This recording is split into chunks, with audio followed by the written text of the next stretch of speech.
Hello, kamusta tayo lahat? Nagpapasalamat ako kay Jesus Christ dahil sa ibinigay niya yung sarili niya na buong buo para sa ating lahat. Ibinigay niya yung kanyang katawan at yung kanyang dugo.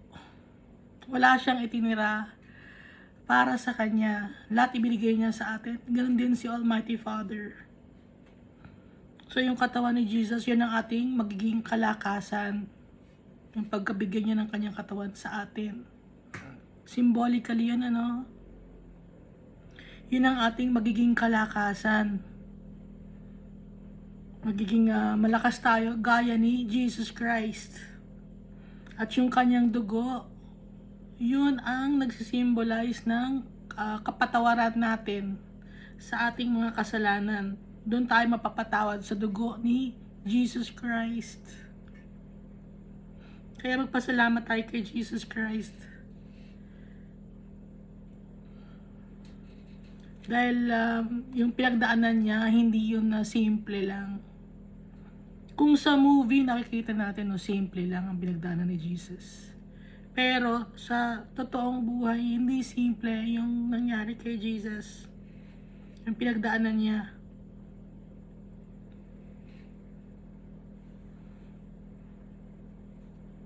Kung i-check natin sa internet, ang pinakamasakit na kind of death ay yung may pako sa krus. Napaka-inhumane nun, no? Inhumane. Mabuti pa yung sa lethal injection, papatulogin ka muna, no? Ay yung pagkakapako sa krus. Bago ka ipako sa cross, pinapalo ka pa, no? Pinaflagellate ka pa. Sinusuntok ka pa, sinisipa ka pa. Pinabuhat pa sa'yo yung kahoy. Mahaba ang nilakad mo.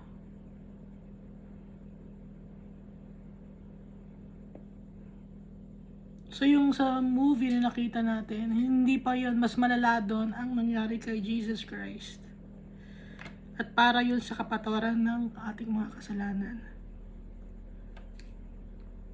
Kaya si Jesus Christ, nag-struggle siya, no? Troubled ang kanyang spirit nung binuhay niya si Lazarus kasi yun yung start na doon na siya papatawan ng death penalty kahit na wala siyang crime o krimen na ginawa.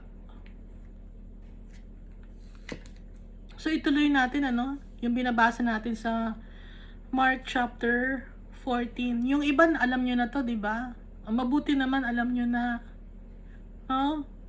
Unahan nyo na ako sa pagbasa. Natutuwa si Almighty Father pag nagbabasa tayo ng Bible.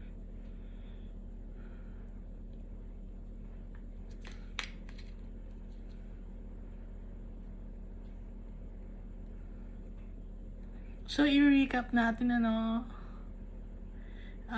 so, sa festival ng Unleavened Bread, bago pa man yung dumating, nandun siya sa bahay ni Simon the Leper. Ulitin na naman natin. Simon the Leper ay si Lazarus. Yun yung kanyang alias, no? Lazarus. Pero ang totoo niyang pangalan ay Simon. Kasi yung leper, ang ibig sabihin ng Lazar is leper. Naging katawagan na yon. So, pag may mga tao na distinct ang feature, no, halimbawa, malaki yung noo, ay sinoo, di ba gano'n ng mga tao? Ay sinoo, sino yon? Yung si Pedrong noo kasi malaki yung noo niya. So ganun din yung mga katawagan noong dati pa. So hindi na bago yung mga tawagan ngayon, no? So noon pa yon.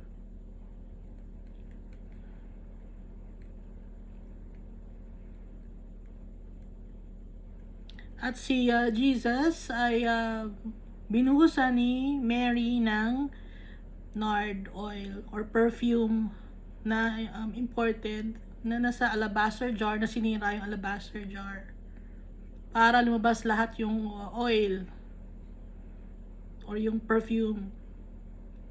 So mabango na mabango, no, sa buong bahay. Kumalat yung amoy hanggang labas yun kasi sobrang bango, tsaka pure yung perfume, imported. Yun yung pinakamahal na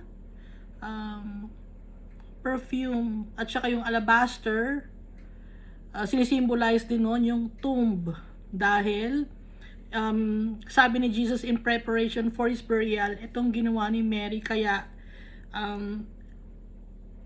kung kailan maipapakalat ang salita ng Diyos at kahit saan man, may acknowledge yung ginawa ni Mary. Maaalala siya. At lagi nga naaalala natin na nakasulat sa dito sa Bible.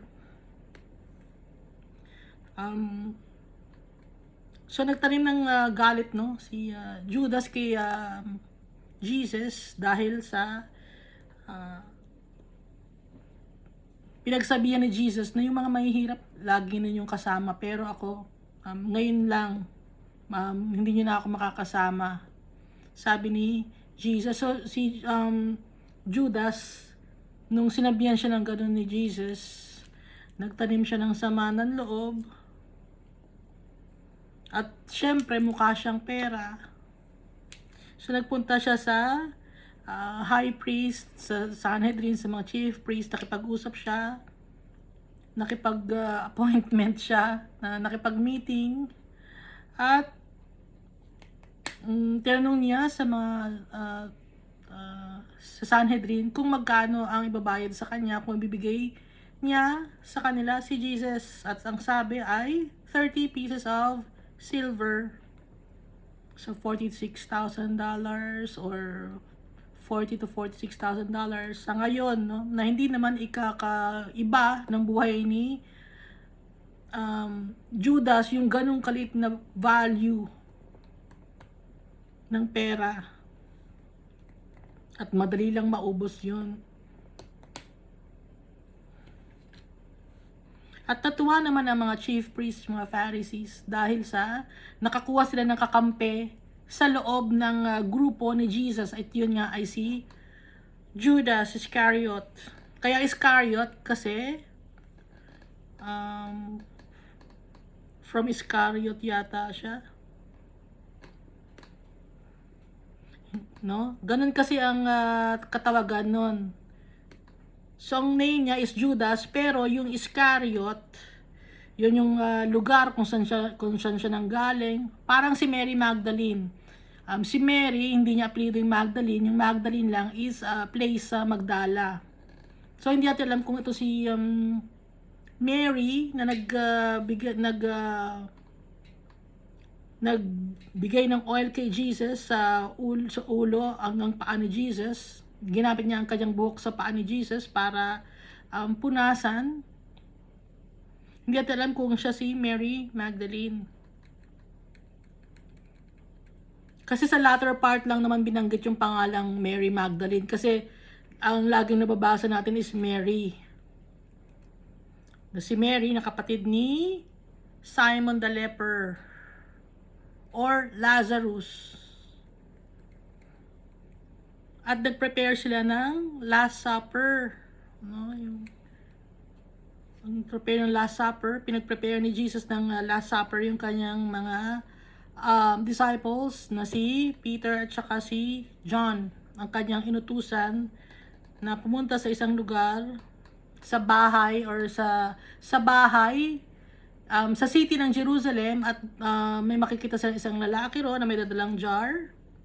Susundan nila yon at sa bahay nagpunta, at doon ay kakausapin nila may-ari ng bahay.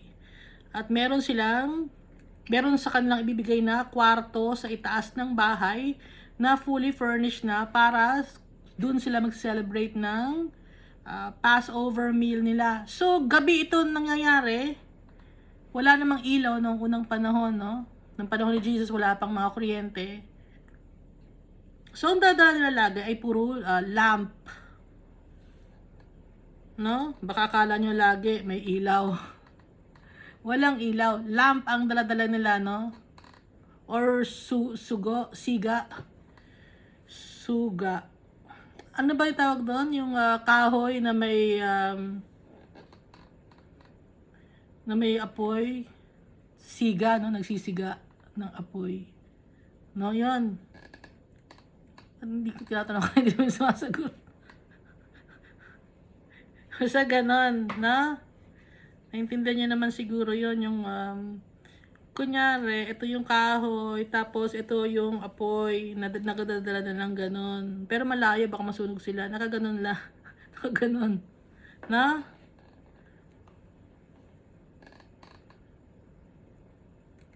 So, dito sa kwarto to, may mga, may mga lamp din na nakasindi para maliwanag. Lahat ng bahay maliwanag paggabi dahil sa meron silang lamp. At kung maglalakad sila sa kalye, meron din silang dadalang lamp or yung kahoy nga na merong cloth sa dulo na isinasawsaw nila sa oil. Kung ano mang oil yon or sa lard nila ilalagay tapos sisindihan nila.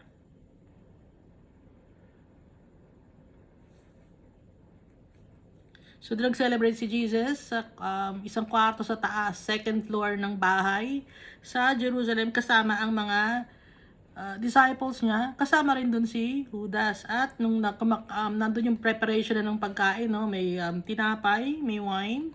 At hindi pa alam ko ano pa yung mga iba pang mga pagkain na nakalagay sa table ni Jesus at ng mga disciples. At nakakabili sila ng kanilang mga kagamitan dahil may nag-o-offer sa kanila ng tulong.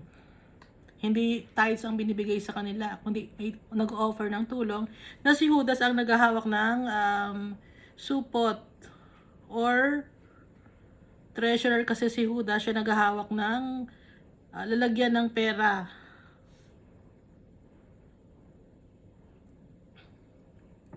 So habang kumakain sila, kinuha ni Jesus ang tinapay, hinati-hati niya at ibinigay niya sa kanyang mga disciples. Take this and eat it. This is my body. So, ibig sabihin nun, yung katawan ni Jesus, tatanggapin natin. Sapat siya para sa ating lahat. Yung kanyang katawan na ibinigay para sa atin, sapat yun. Kaya, hinati-hati niya. So, lahat tayo ay kaisa ni Jesus Christ dahil siya ay nasa sa ating puso. So, symbolic lang to, no? Yung para maintindihan lang ng mga apostles na si Jesus ay mananahan sa bawat isa sa atin kung kakainin yung bread. Pero symbolic lang yon dahil nga hindi pa nila naiintindihan. Kailangan ni Jesus magbigay ng isang sample para maintindihan ng mga disciples na yung kalakasan ni Jesus ay ilalagay natin sa ating puso, sa kasulok-sulukan ng ating katawan, yung kanyang pagka-malinis, gagayahin natin. At yung blood, yun ang nagsisimbolize ng kapatawaran sa lahat ng kasalanan na mga nagawa natin. Dahil sa Old Testament, kailangan merong dumanak na dugo para mapatawad yung mga Israelites. So sa ngayon, hindi na kailangan ng dugo dahil dugo na ni Jesus once and for all ang nagpatawad na sa atin sa ating mga kasalanan.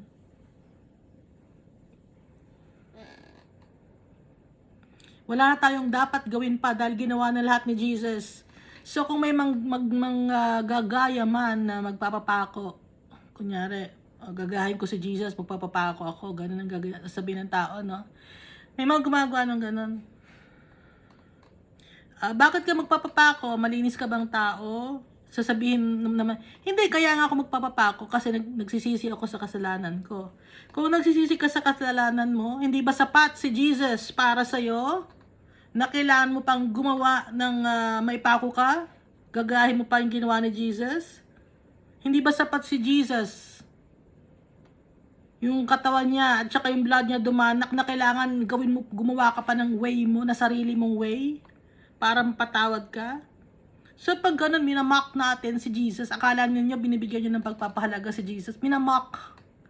No? Hindi nyo pinagpapahalagaan yung binigay ni Jesus, kundi gusto nyo kayo rin dahil para mapatawad kayo, gagawa kayo ng paraan. Hindi tayo mapapatawad sa ating sariling sa ating sariling kapasidad. Hindi tayo mapapatawad ni Almighty Father. Mapapatawad lang tayo ni Almighty Father dahil kay Jesus Christ. Kaya, itigil nyo na yung pagpapapako nyo. Hindi, nakagawian na namin, nakagawian pala. Human tradition. Okay? Ayaw ni Jesus at ni Almighty Father ng human tradition. Kaya nga, diba, nung time, nung year 1100s, itinago ang Bible para hindi natin malaman ang katotohanan. At nagpapasalamat tayo kay Almighty Father dahil may mga tao na ipinaglaban si Jesus Christ para malaman natin ang katotohanan na ngayon ay na-experience natin na mayroon tayong Bible, alam natin ang salita ng Diyos, kaya hindi tayo malalokod ng mga tao dahil magbabasa tayo ng Bible. At hingin natin ang tulong ng tatay natin, Almighty Father, Jesus Christ, at ng Holy Spirit para maintindihan natin ang Bible. Kaya itinago na ng Bible dahil meron silang gustong ipatupad na wala naman sa Bible. Kaya titago nila ang Bible. Niloko nila ang tao.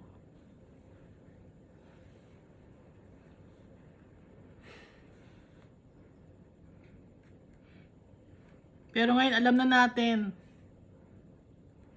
At magpapasalamat tayo kay Almighty Father sa kanyang pagmamahal. Wala na tayong dapat gawin pa kundi ang magtiwala kay Jesus Christ.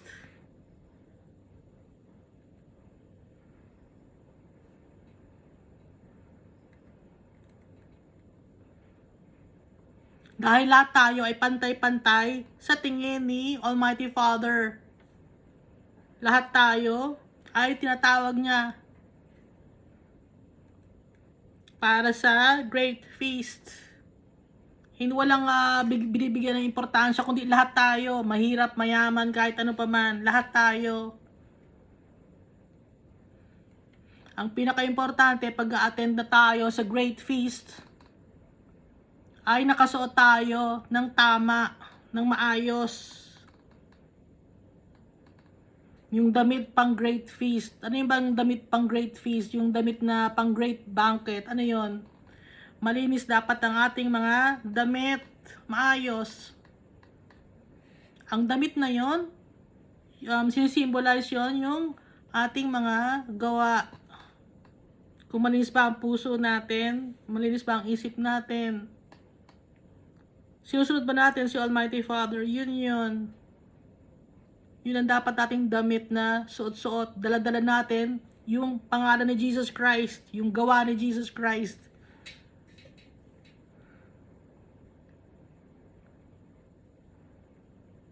So sa time na yon, pag sa celebration na yon, pag nandun na tayo, magkakaroon ng great feast. Gaya nga dito sa sinasabi ni Jesus, I will not drink again from the fruit of the vine until the day when I drink it new in the kingdom of God. So ito ay ibig sabihin ng celebration. Great feast. Pagkasama na natin yung tatay natin, si Jesus Christ, at ang mga heavenly beings.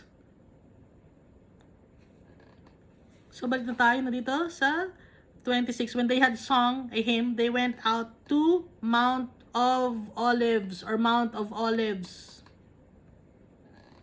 Lagi nagdarasal si Jesus sa Mount of Olives.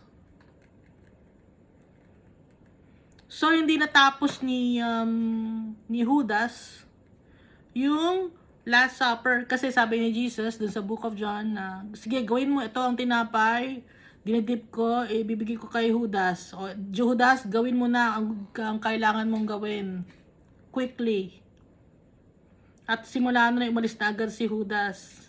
Akala ng mga apostle niya may inutos lang si Jesus na kung ano, kung may ipapabili. So, nung time na yun, pumasok na si Satan kay Judas para gawin na ang pagtatraidor kay Jesus. So, pupunta siya sa chief priest, kukuha ng mga soldiers.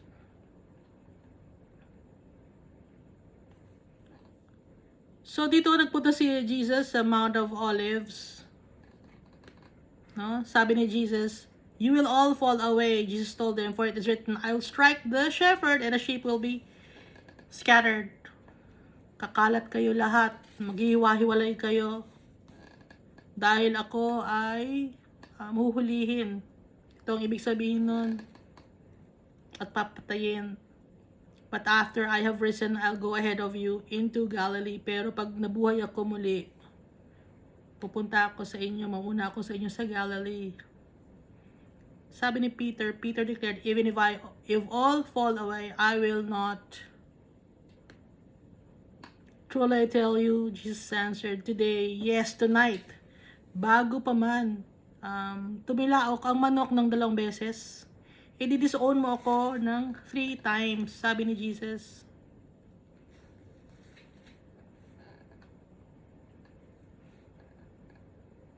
So, wala rito yung nakasulat na yung Satan asked for you to be sifted, no?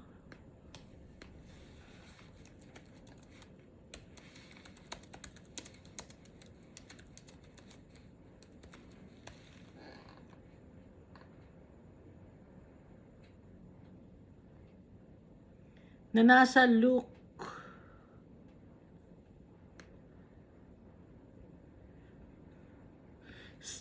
So, wala ito sa Matthew, Mark.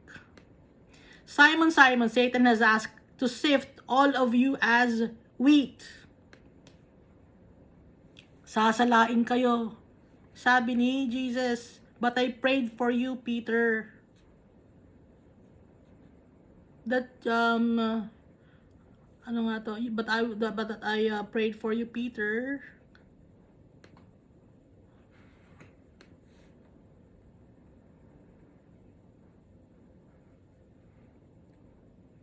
so that you will not fall away."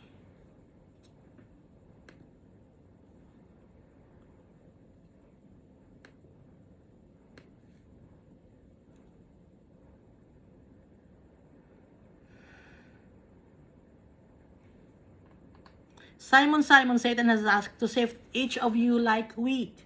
But I have prayed for you, Simon, that your faith will not fail.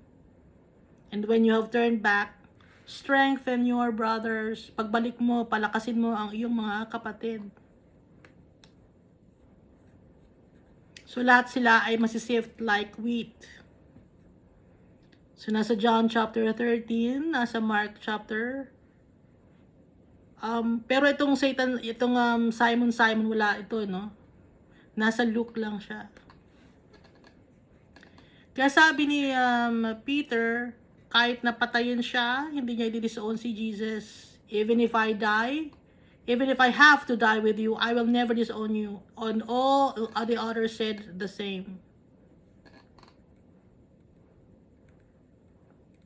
Tapos, nagpunta sila sa Gethsemane. Doon nag-pray si Jesus Christ. Iniwan niya yung kanyang mga 8 apostles or disciples doon sa labas sa Garden of Gethsemane pa rin. Pero, doon sa pinakaloob, ang kasama niya si Peter, James, at saka si John. At stone's throw away, lumayo-layo ng konti si Jesus para manalangin. Sabi ni Jesus, "My soul is overwhelmed with sorrow to the point of death."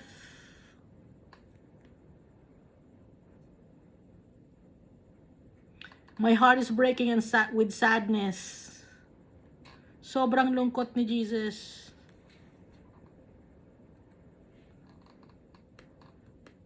"Stay here and keep watch," sabi niya kay James, John, at saka kay Peter. Going a little farther, He fell to the ground and prayed that if possible the hour might pass from him. Lumayo-layo muna si Jesus ng konti at nahulog, hindi naman siya nahulog kundi nagpatira pa siya sa lupa. Sa sobrang iyak niya ni Jesus, nag-struggle siya. Sobrang lungkot niya, sorrowful, agonizing, naramdaman niya.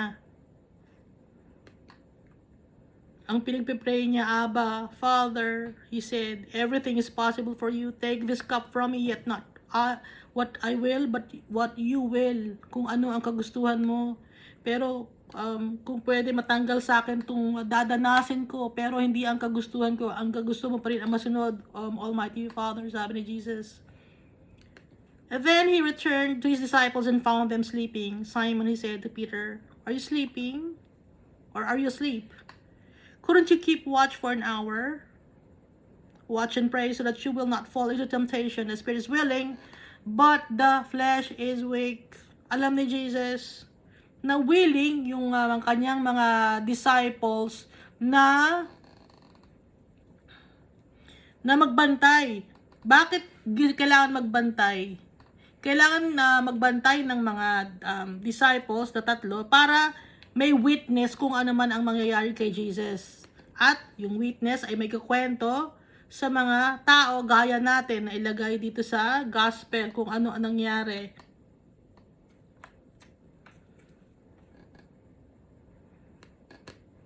So alam ni Jesus that the spirit is willing but the flesh is weak. Dahil yung katawan ni Jesus, yung adrenaline rush, sobrang pawis, butil-butil na pawis ang tumutulo sa katawan ni Jesus, kumakabog ang kanyang dibdib.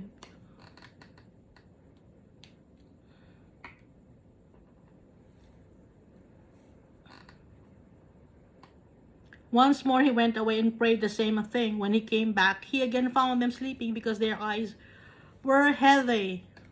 They did not know what to say to him. Bumalik ulit si Jesus. Ano nangyari? Ba't natutulog pa rin kayo? Gumising kayo, mag-pray kayo kasama ko at magbantay, sabi ni Jesus. Pero nakatulog pa rin sila, hindi nila alam kung anong sasabihin nila kay Jesus. Returning the third time, he said to them, are you still sleeping and resting? Natutulog pa ba kayo at nagpapahinga? So 3 times silang binalikan ni Jesus. Enough. The hour has come. Look, the Son of Man is delivered into the hands of sinners. Rise, let us go. Here comes my betrayer. Andito na ang magbe-betray sa akin, sabi ni Jesus. Gumising na kayo. Tama na yung pagpapahinga ninyo. Dumating na yung oras. Tingnan ninyo. Look, kaya nga sinabi ni Jesus na, look, tumingin kayo. Ito na yung oras. Kailangan may witness kung paano si Jesus huhulihin.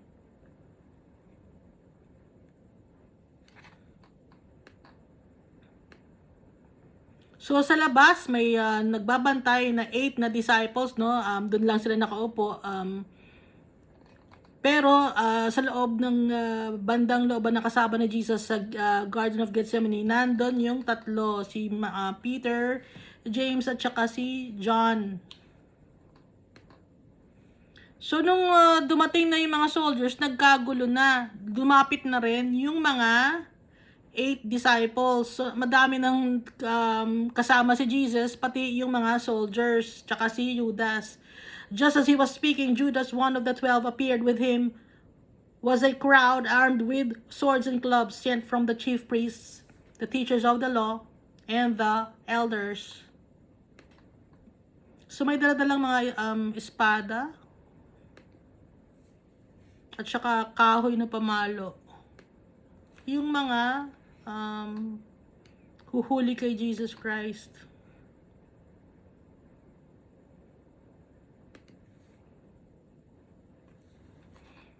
Kasama si Judas. Now the betrayer had arranged a signal with them. May signal na gagawin si Jesus Christ, si Judas. The one I kiss is the man. Arrest him and lead him away under guard. Yung kung sino ang hahalikan ko, yun ang inyong aarestuhin. Kasi nga madilim, hindi makita. Kilala naman ni Judas si Jesus Christ. Kaya gabi yon may dala silang sulo. Or yung lamp.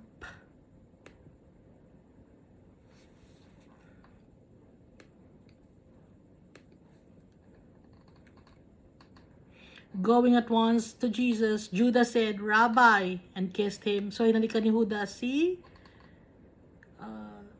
Jesus. So dito galing yung halik ni Judas na kasabihan. Halikan mo ko, parang halik Judas naman yung halik mo. Yun, no? Yun ang ibig sabihin. Kaya yun ang naging kasabihan kasi nga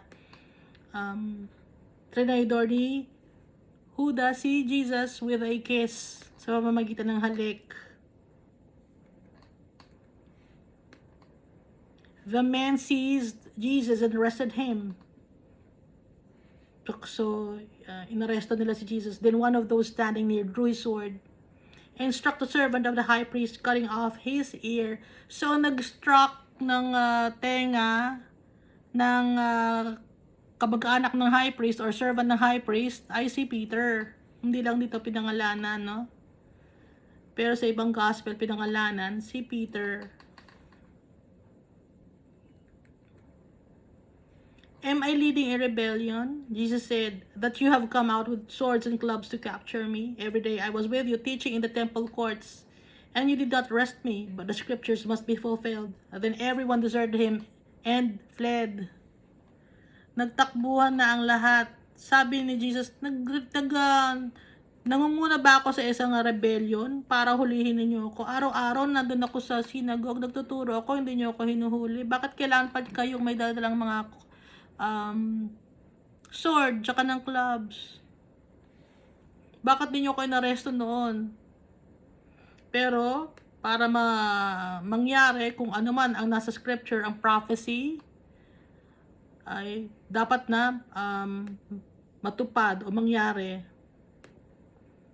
At nung time na yon, nagtakbuhan na lahat ng mga disciples, nawala lahat.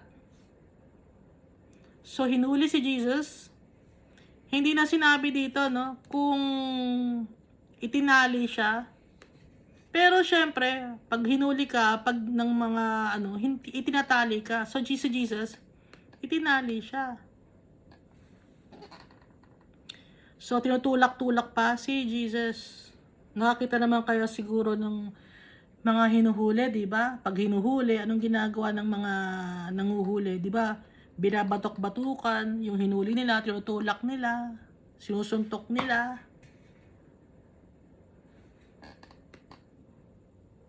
dinudunggol nila. So, ganoon ang ginawa kay Jesus.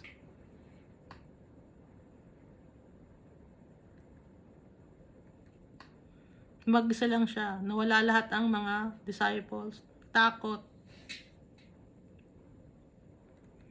Si Peter, James, and John, si Bartholomew, si Matthew, si Thomas, si Philip, si James, sino pa ba? Takbuhan lahat. Si Jude Thaddeus, tumakbo din. Nagkanya-kanya. Nagsarili silang tago, nagtataguan sila ng kanya-kanya silang tago. Gaya ng sinabi ni Jesus, the sheep will be scattered. This is verse 51. A young man wearing nothing but a linen garment was following Jesus. When they seized him, he fled naked, leaving his garment behind. Itong 51, sa verse 51, ito si John Mark, no? Kasi sa Matthew and sa Luke at saka sa John, wala ito. Pero kaya naisulat ni John Mark to kasi siya to. 'Di ba sa book of John, the disciple that Jesus loved, si John the evangelist or John the beloved, pinatutungkulan niya yung sarili niya. Ngayon dito naman, ang pinatutungkulan ni John Mark ay sarili niya na a young man wearing nothing but a linen garment was following Jesus. When they seized him, he fled naked, leaving his garment behind. So nahubad, no, yung damit kasi wala siyang undergarment or inner garment. So itong lalaki tumakbo ng nakahubad kasi huhulihin siya, hinawakan yung damit niya, nung pagkahawak sa damit niya, nagpupumigla siya, ang naiwan yung damit niya, pero siya nakatakas. Kaya nakahubad siyang nagtakas.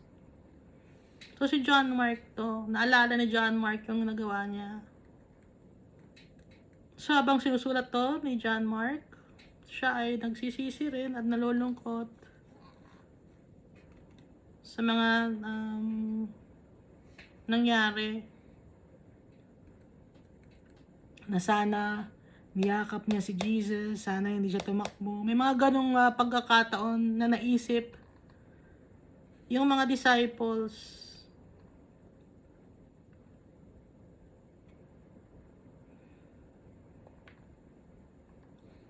Pero pinapatawad naman sila ni Jesus. Alam ni Jesus.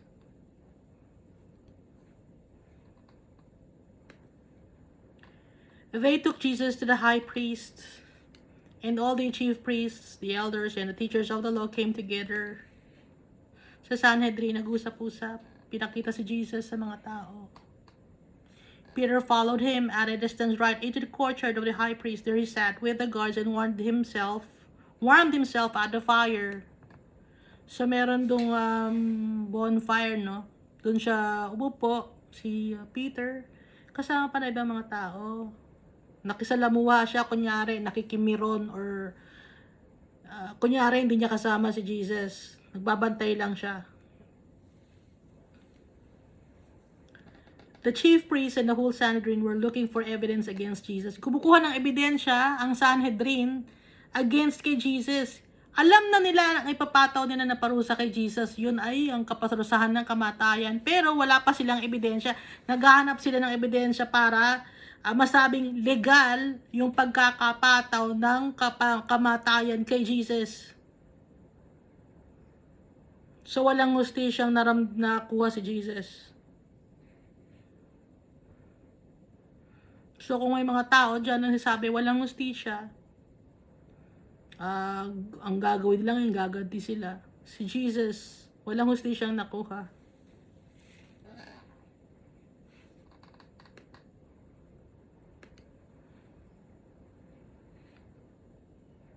Many testified falsely against him, but their statements do not agree.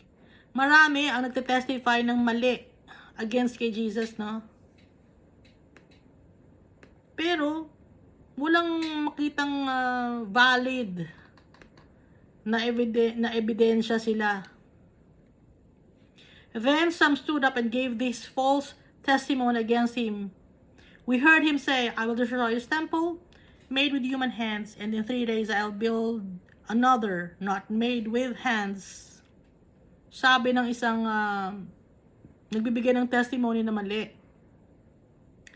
Yet even then, their testimony did not agree. So mali pa rin ang testimony, no? Walang makuha silang valid reason to kill Jesus. Walang makuhang, walang ginawang mali kasi si Jesus. Okay, kaya wala silang makuha. Then the high priest stood up before them and asked, are you not going to answer? What is this testimony that these men are bringing against you? Hindi ka ba sasagot? Sabi nila. Ano itong mga sinasabi ng mga tao, na mga nagbibigay ng testimony, mga ginawa mo daw? So binabastos nila si Jesus. Walang respeto ang pagkikipag-usap nila kay Jesus. But Jesus remained silent and gave no answer. Hindi sumasagot si Jesus, tahimik lang siya. Para siyang lamb na tahimik lang, na alam niyang papatayin siya. Pero tahimik lang siya. Again, the high priest asked him, are you the Messiah, the Son of the Blessed One? Sabi ng high priest, ikaw ba ang tagapagligtas ng mundo? Ikaw ba ang anak ng Diyos? Ang sagot ni Jesus, I am. Kasi totoo naman. I am, said Jesus, and you will see the Son of Man sitting at the right hand of the Mighty One and coming on the clouds of heaven. Makikita niyong nakaupo ang Son of Man sa right hand ni Almighty Father. sa pagdating ng clouds sa langit. Sabi ni Jesus, then the high priest tore his clothes. Kaya sinira ng high priest yung kanyang clothes, yung he tore his clothes, no? Ibig sabihin kasi noon is hihingi ng kapatawaran, no? Yun ang ibig sabihin, kaya ang tore ng clothes yung high priest kasi nagsalita daw si Jesus ng blasphemy, pero hindi naman blasphemy ang sinasabi ni Jesus kundi katotohanan. Kaya itong high priest, akala niya mali, kaya sinira niya yung kanyang damit. Literal to, no, na yung time kasi nung unang panahon, pag nagsisisi ka sa kasalanan mo, ang ginagawa nila, nagsusuot sila ng sako o sa pagsisisi nila, madumi sila, ganon, hindi sila naliligo, tapos may abo sila, sa sobrang pagsisisi, ganon ang ginagawa nila. Sabi ng high priest, why do we need any more witnesses? He asked, you have heard the blasphemy, what do you think? So ang sa Old Testament, pag magsasalita ka ng blasphemy, ang kaparusahan nito ay death penalty.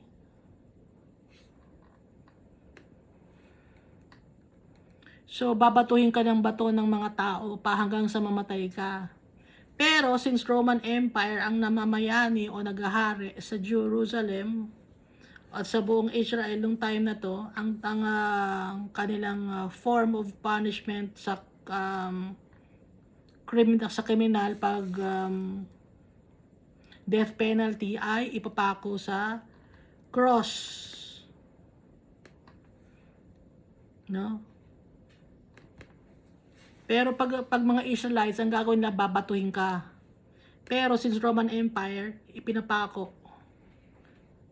Dahil binigay siya sa Roman Empire, di ba? Si Jesus ibinigay sa mga Roman soldiers. They all condemned him as worthy of death. Wala pa man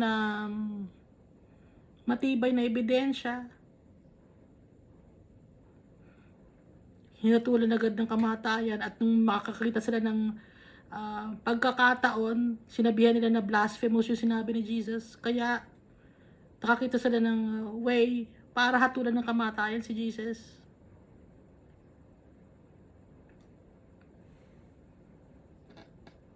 Then some began to spit at him. So dinuraan si Jesus. They blindfolded him, struck him with their fists, and said, prophesy. And the guards took him and beat him. Binugbog nila si Jesus. Sinipa.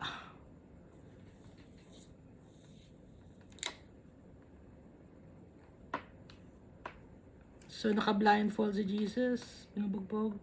Yung Diyos natin. Yung mahal natin.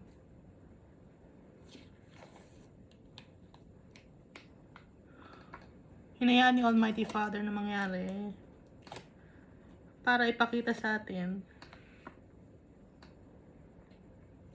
na mahal tayo ni Almighty Father at maliligtas lang tayo kung merong magsasakripisyo na isang tao na malinis, na hindi nagkasala, at yun ay si Jesus Christ.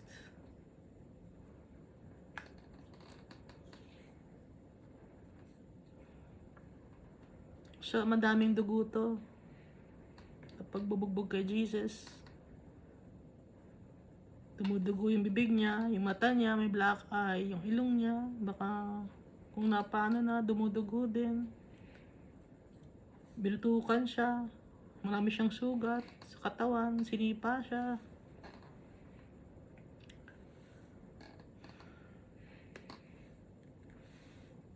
While Peter was below in the courtyard, one of the servant girls of the high priest came by. So, madaming oras ang pagbubugbog kay Jesus. Walang pahinga ang pagbubugbog kay Jesus. Ang nagpapahinga, yung mga nambubugbog, si Jesus walang pahinga.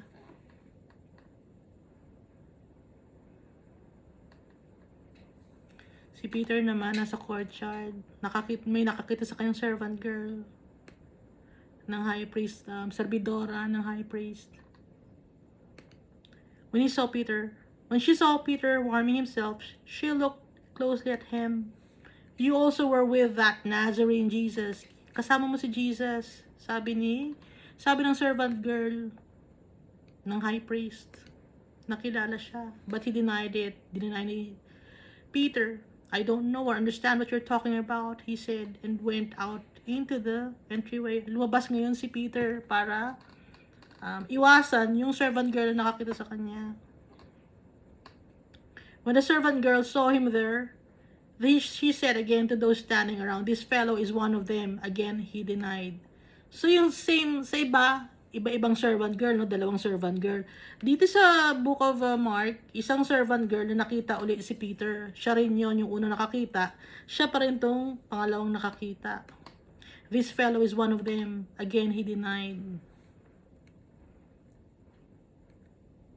After a while, those standing near said to Peter, surely you are one of them, for you are a Galilean.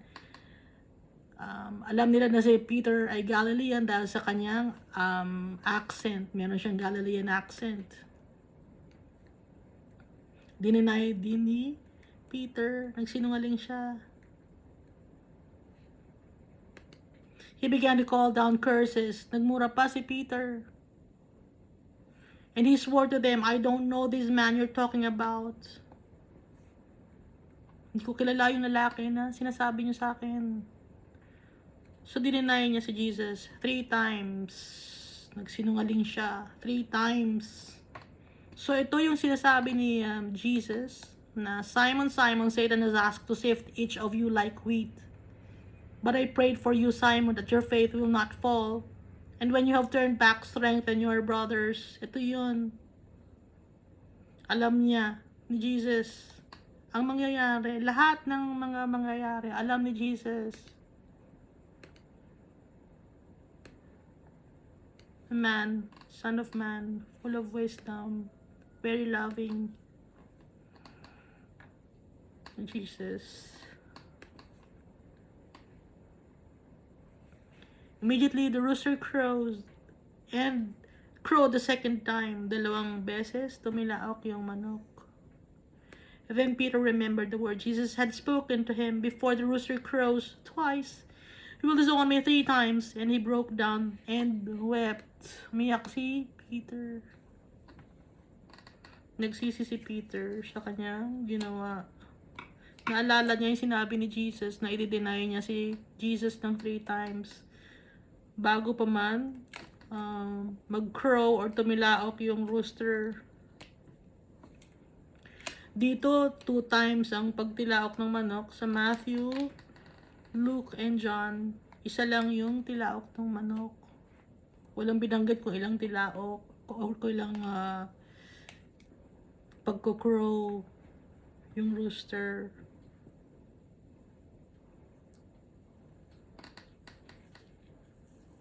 So, ito yung time of darkness.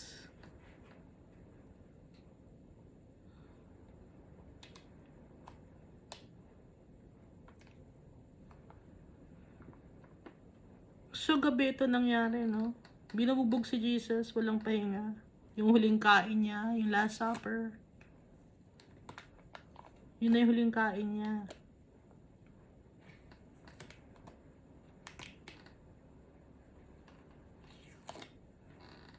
Hindi man lang siya pinakain o inom ng tubig. Yung kung sa ngayon, pag may papatayin na mga sa death penalty, sa death row, bago ka lethal injection, or dati bago ka electrocute sa electric chair, papakainin muna, tatanungin kung anong gusto mong kainin. Kung anong mga favorite mo na pagkain, tatanong. Dito hindi, si Jesus. Wala na akong justice si Jesus.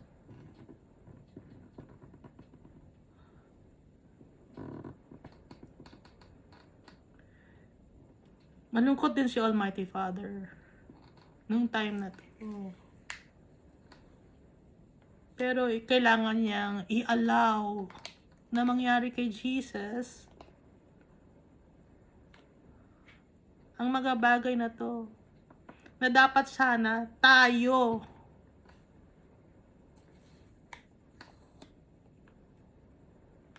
ang maka-experience na experience ni Jesus. Pero dahil sa mahal tayo ni Almighty Father,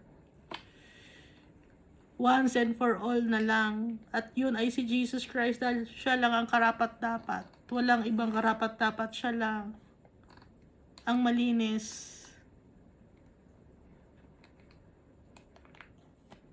So, sakto pa rin dito yung eye for an eye, tooth for tooth. Dahil sa nakapatay tayo, nakapagsalita tayo ng masama. Si Jesus, eye for an eye, tooth for tooth. Si Jesus, buong buhay niya, binigay na niya. Nung pinatay siya, at sinaktan siya, bawat latigo, bawat suntok, bawat pagpapahirap, bawat pasakit,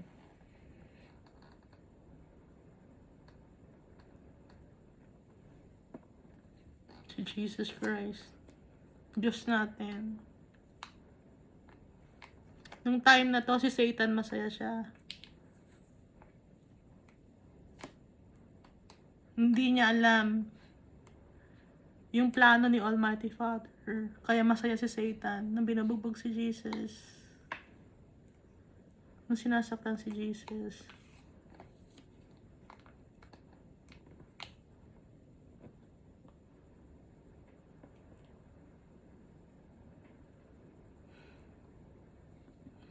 Kaya bakit hindi rin mamahalin si Jesus? Sarili niya ang naging sacrifice para mapatawad tayo sa kasalanan natin. Para magkaroon tayo ng place in heaven, makuha natin ang inheritance natin. Kaya itinaas ni Almighty Father ang pangalan ni Jesus, the name above every name. Yung stone, naging cornerstone that the builders rejected. Dahil malaki ang sacrifice na ginawa ni Jesus. So tayo, wala na tayong gagawin pang sacrifice. Dahil ginawa na lahat ni Jesus. Ang gagawin natin, magtitiwala tayo sa tatay natin at kay Jesus. Yung body ni Jesus, tanggapin natin, i-embrace natin, ipamuhay natin yung kanyang mga turo sa atin para hindi mabaliwala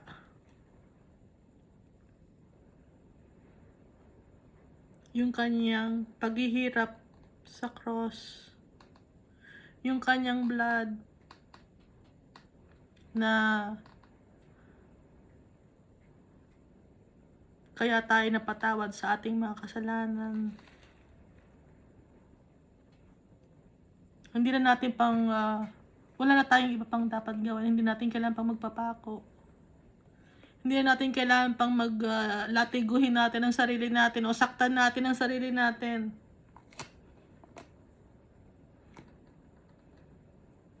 Ang kailangan lang natin, magkaroon tayo ng pananampalataya kay Jesus Christ. Siya kay Almighty Father. Susundin natin siya, sabi ni Jesus Christ. Dahil lahat na naka-prepare na, prepared na lahat. Malinis na lahat. Planchado na lahat. Tayo na lang ang kulang. Yung desisyon natin, kung patuloy ba tayo sa paglalakad bilang isang Kristiyano o follower ni Christ, o hindi. Kung maging o magkukunyarian lang tayo na follower tayo pero hindi naman pala.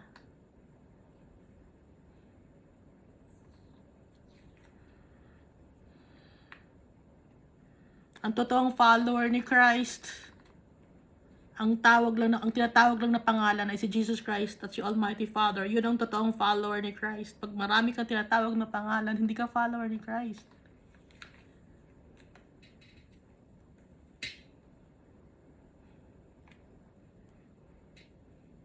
Dahil ang katuruan sa atin ni Jesus Christ, mahalin natin si Almighty Father. Kaya si Almighty Father,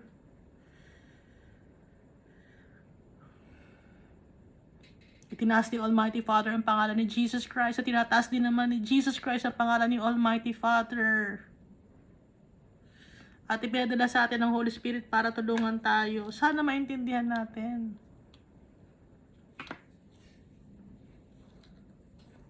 Na wala tayong iba pang tatawaging pangalan.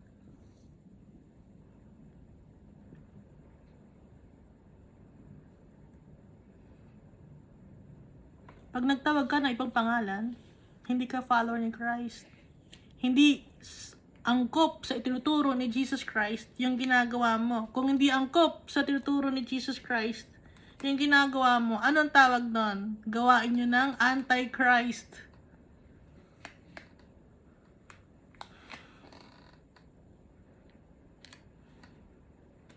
So kung angkop kay Jesus Christ, yung mga sinasabi ni Jesus Christ na nandito sa Bible, hindi ka Antichrist. Pero kung yung mga ginagawa mo ay hindi nakalagay sa sinasabi ni Jesus Christ, Antichrist ka. Pag hindi mo ina-acknowledge Jesus Christ na Diyos, Antichrist ka.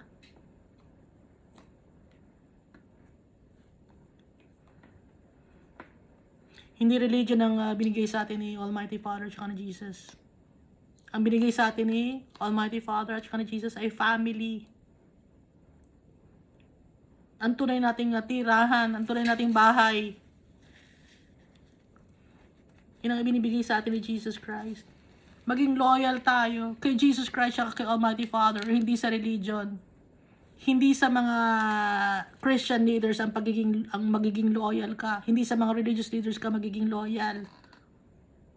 Hindi tayo dun magiging faithful. Magiging faithful tayo kay Almighty Father tsaka kay Jesus Christ. Kung may Christian leader or religious leader na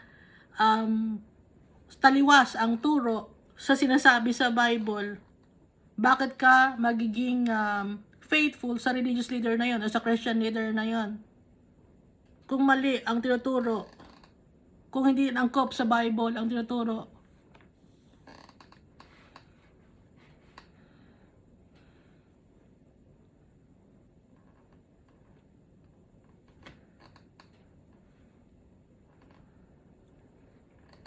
wala nang dahilan pa para hindi tayo maging faithful kay Almighty Father tsaka kay Jesus Christ.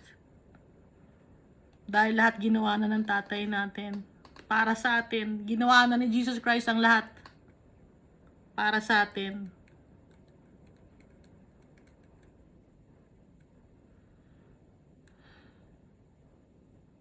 At wala na tayong dahilan pa dahil ngayon alam na ninyo ang katotohanan. Wala na tayong maidadahilan pa, ay hindi ko alam na ganun pala yun. Hindi, alam na ninyo eh.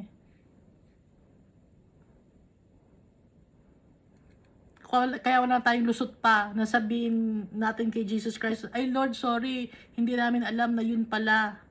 Hindi, alam na ninyo. Nagbasa na tayo ng Bible eh. Binasahan ko na kayo ng Bible, kaya alam na ninyo. Wala tayong mailulusot na hindi, may lusot ako kung sabihin ko hindi ko alam. Hindi, alam na ninyo.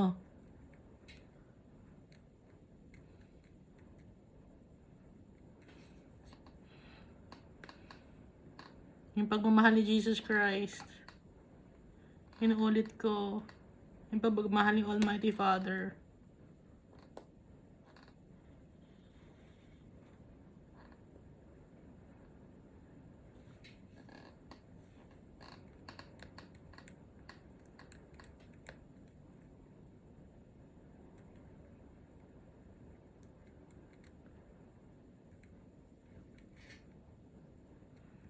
Lagi tayong magpipray. Lagi tayong magbabasa ng Bible. At pagtiwalaan natin yung tatay natin tsaka si Jesus Christ.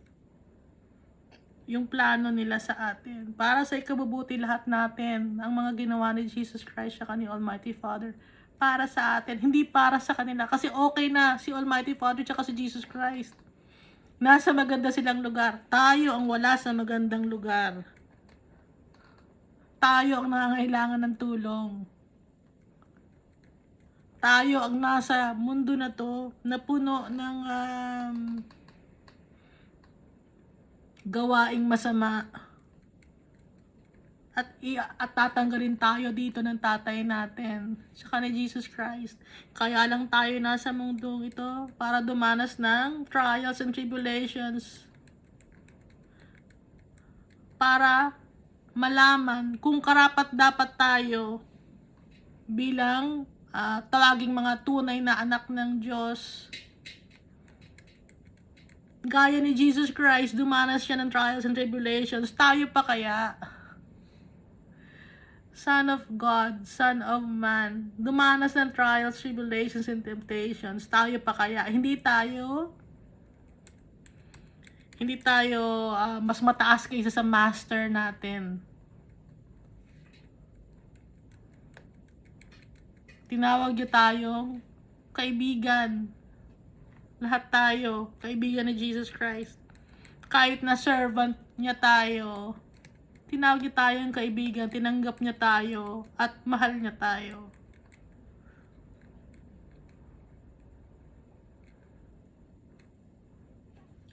Thank you, and God loves us all so much.